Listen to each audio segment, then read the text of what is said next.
बिस्मिल्लाहिर्रहमानिर्रहीम। मश्क है अद्दरसुस्सानी में। तो नंबर 1 में क्या कहा जा रहा है? खाली जगहें पूर कीजिए। और खाली जगहें नीचे हैं। हाजा में क्या लाएंगे? तो एक मुज़क्कर इस्म लाएंगे, नाउन। और हाज़िही इसमें एक मुअन्नस लफ्ज़ लाएंगे, ज़ालिका इसमें मुज़क्कर, तिलका इसमें मुअन्नस लाएंगे। क्योंकि हाजा हाज़िही के ताल्लुक़ से और ज़ालिका और तिलका इसके ताल्लुक़ से भी बता चुके हैं कि हाजा मुज़क्कर के लिए, हाज़िही मुअन्नस के लिए, ज़ालिका मुज़क्कर के लिए, तिलका मुअन्नस के लिए। तो उसी एतबार से आप लफ्ज़ लाएंगे। तो क्या हो सकता है? तो हाजा के ताल्लुक़ से बहुत आसान है, पढ़ चुके हैं कि क्या होगा। यहाँ देखें, हाजा के बाद क्या है? बैतुन, ये मुज़क्कर लफ्ज़ है। उसी तरह हाजा के बाद कुर्सियुन, हाजा के बाद कलमुन, और हाज़िही में देखें हकीबतुन। यहाँ से आप देखकर बना सकते हैं। तो हाजा बैतुन कह सकते हैं, हाजा कलमुन कह सकते हैं, हाजा कुर्सियुन कह सकते हैं, हाज़िही हदीक़तुन, हाज़िही हकीबतुन, ज़ालिका कलमुन, ज़ालिका किताबुन, ज़ालिका बैतुन, तिलका। आप तिलका के बाद मुअन्नस लफ्ज़ लाएंगे, तिलका मदरसतुन, तिलका हकीबतुन, तिलका हदीक़तुन, हकीबतुन, हदीक़तुन, मदरसतुन, सब रख सकते हैं, कोई भी। और यहाँ पे बैतुन ये मुज़क्कर है तो हाजा भी रख सकते हैं, हाजा रख सकते हैं, और ज़ालिका भी रख सकते हैं, क्योंकि दोनों मुज़क्कर के लिए है। यह घर है, ये मुराद ले रहे हैं, ये तर्जमा कर रहे हैं तो हाजा लाएंगे। अगर आप कह रहे हैं वो घर है तो आप ज़ालिका लाएंगे। हाज़िही या तिलका में से को नहीं लाएंगे। क्यों? क्योंकि ये मुअन्नस के लिए और बैतुन मुज़क्कर है। हकीबतुन मुअन्नस है तो आप दोनों में से कुछ भी ले सकते हैं, हाज़िही और तिलका में से। तिलका हकीबतुन भी कह सकते हैं, हाज़िही हकीबतुन भी कह सकते हैं। कुर्सियुन ये मुज़क्कर है तो हाजा और ज़ालिका में से कोई भी लफ्ज़ इस्तेमाल कर सकते हैं, कोई भी इसमें इशारा। मदरसतुन मुअन्नस है तो तिलका और हाज़िही में से कुछ भी रख दें। कलमुन मुज़क्कर है तो हाजा और ज़ालिका में से कुछ भी रख दें। हदीक़तुन मुअन्नस है, तिलका और हाज़िही में से कुछ भी रख दें। यहाँ पे मंदरजा झेल जुमलों का अरबी में तर्जमा कीजिए कहा जा रहा है। यह घर है तो यहाँ हमने क्या पढ़ा? ये हाजा बैतुन, यह घर है, तो यह घर है, हाजा बैतुन। तो जिस तरह लेसन में सबक में बताया गया है उसी तरह वहाँ अरबी से आपने उर्दू में तर्जमा किया। यहाँ उर्दू है, इसी उर्दू को अरबी करना है। या स्कूल है तो मदरसतुन मीन्स स्कूल, और मदरसतुन मुअन्नस है तो हाजा और हाज़िही में से हाज़िही आएगा। क्यों? क्योंकि मदरसतुन मुअन्नस है तो हाज़िही आएगा, तो हाज़िही मदरसतुन हो जाएगा। वो कुर्सी है तो उधर पढ़ा कुर्सियुन मुज़क्कर लफ्ज़ है तो वह के लिए क्या लाएंगे? ज़ालिका, ज़ालिका कुर्सियुन। वह बैग है, बैग की अरबी क्या है? क्या है?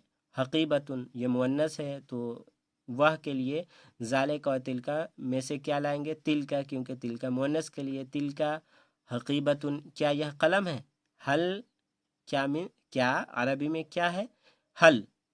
तो क्या के लिए हल रखेंगे, और यह के लिए हाजा और कलमुन के लिए कलम। हल हाजा कलमुन, क्या यह कलम है? नहीं। ला हाजा बैतुन, जैसे उर्दू है उसी तरह अरबी आप बना देंगे। हल हाजा कलमुन, ला हाजा बैतुन। क्या वह पार्क है? हल, यहाँ वह के लिए क्या लाएंगे? ज़ालिका और तिलका दोनों का तर्जमा वह होता है, लेकिन पार्क अरबी लफ्ज़ देखेंगे कि मुज़क्कर है या मुअन्नस। तो पार्क की अरबी क्या है? हदीक़तुन, ये मुअन्नस है तो तिलका लाएंगे। हल तिलका पार्क हदीक़तुन, हाँ नाम तिलका हदीक़तुन।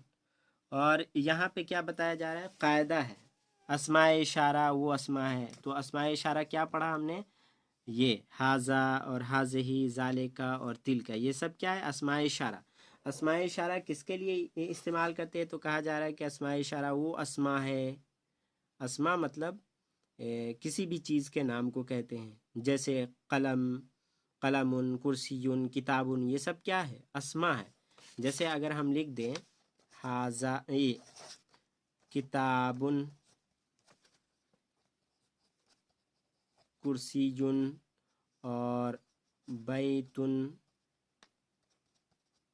ये सब क्या है, हम कहेंगे अस्मा है, अस्मा। और ये अलग किताब एक अलग इस्म है, कुर्सी एक अलग इस्म है, और बैतुन एक अलग इस्म है। ये सारे इस्म की जमा अस्मा है। और ये इस्म जो है वाहिद है, वाहिद कहते हैं एक को, और अस्मा एक से ज़्यादा, ये जमा है, एक से ज़्यादा को कहते हैं। अस्मा क्या है, जमा है। इस्म की जमा अस्मा, और इस्म वाहिद है और अस्मा जमा है। तो किताबुन, कुर्सियुन, बैतुन, बहुत सारे अस्मा है, ये पूरा मिलाकर अस्मा है, और अलग अलग कहेंगे इस्म है। तो इन सब चीज़ों के लिए इस्तेमाल होता है ये हाजा, हाज़ही, ज़ालिका, तिलका। अस्माए इशारा यानी हाजा, हाज़ही, तिलका और ज़ालिका वो अस्मा है जो किसी मुअय्यन और मखसूस चीज़ या शख्स की तरफ इशारा करे। ये भी अस्मा है, हाजा और हाज़ही, ज़ालिका और तिलका पूरा मिलाकर ये अस्मा है। ये ऐसे अस्मा है जो किसी मुअय्यन और मखसूस चीज़ या शख्स की तरफ इशारा करे। जैसे आप खड़े हों और आपके सामने कोई घर है, तो वो घर किसी का होगा ना, या कि वो सबका है, वो किसी न किसी इंसान का होगा, किसी ख़ास इंसान का। तो उस घर की तरफ आप इशारा करके कहेंगे हाजा बैतुन, या घर है। तो वही कहा जा रहा है जो किसी मुअय्यन और मखसूस चीज़ या शख्स की तरफ इशारा। आपके सामने खड़ा हो कोई, जैसे हामिद खड़ा हो, हामिद नाम करके लड़का, तो आप कहेंगे यह लड़का है, तो क्या हो, अरबी क्या होगी, हाजा वलदुन, हाजा वलदुन, यह लड़का है, यह एक लड़का है। अब बताया जा रहा है अरबी में इस्तिफ़हाम या इस्तिफ़सार के लिए ये हुरूफ आते हैं। अरबी में इस्तिफ़हाम मतलब पूछने, इस्तिफ़सार इसका माना भी पूछने। पूछने के लिए क्या आते हैं, ये हुरूफ आते हैं अरबी में, हमज़ा, हल, मन, मा, मता, ऐना, कैफ़ा, कम, अय्युन। ये सब का माना अलग अलग है। हमज़ा इसका माना भी क्या, हल इसका माना क्या, मन कौन, मा क्या, मता कब, ऐना कहाँ, कैफ़ा कैसे, कम कितना, और अय्युन कौन सा। इस सबक में सिर्फ 2 हुरूफ बताए गए हैं। कौन, हल, जिसका जवाब क्या है, हल मीन्स क्या, इसका जवाब क्या है, नाम या ला के साथ दिया जाता है। माँ इसका मतलब क्या चीज़, गैर ज़वील उकुल के लिए आता है। माँ का यूज़ किसके लिए होता है, तो गैर ज़वील उकुल यानी जो इंसान नहीं है उसके लिए, इंसानों के अलावा के लिए यूज़ होगा माँ। तो आप नहीं कह सकते हैं कि अगर कोई लड़का खड़ा हो वलदुन, तो आप नहीं कहेंगे मा हाजा, लड़के की तरफ इशारा करके नहीं कहेंगे मा हाजा, क्योंकि वलदुन क्या है, इंसान है, और माँ इंसान के अलावा यूज़ होता है। तो घर है, जैसे मा हाजा घर है, और उस ताल्लुक़ से आप पूछ रहे हैं मा हाजा, तो जवाब हो सकता है कि हाजा बैतुन। माँ का यूज़ सही है क्योंकि आपने घर के लिए इस्तेमाल किया, और घर इंसान नहीं है, तो जो इंसान नहीं उसके लिए माँ का यूज़ होगा। जैसे माँ हाजा, यह क्या चीज़ है। मन कौन, ये ज़वील उकुल के लिए आता है। मन ज़वील उकुल यानी इंसानों के लिए। तो आप घर के ताल्लुक़ से, घर अगर हो तो आप नहीं कह सकते मन हाजा, घर की तरफ इशारा करके मन हाजा नहीं कहेंगे कि यह कौन है, बल्कि इंसान हो तब उसके लिए मन यूज़ करेंगे, और इंसान के अलावा हो तो माँ यूज़ करेंगे, सवाल करने के लिए, पूछने के लिए। वही बताया जा रहा है। मन कौन, ये ज़वील उकुल के लिए आता है। जैसे मन हाजा, ये कौन शख्स है, शख्स तर्जमा किया गया है मन का, और यहाँ मा हाजा का, यह क्या चीज़ है।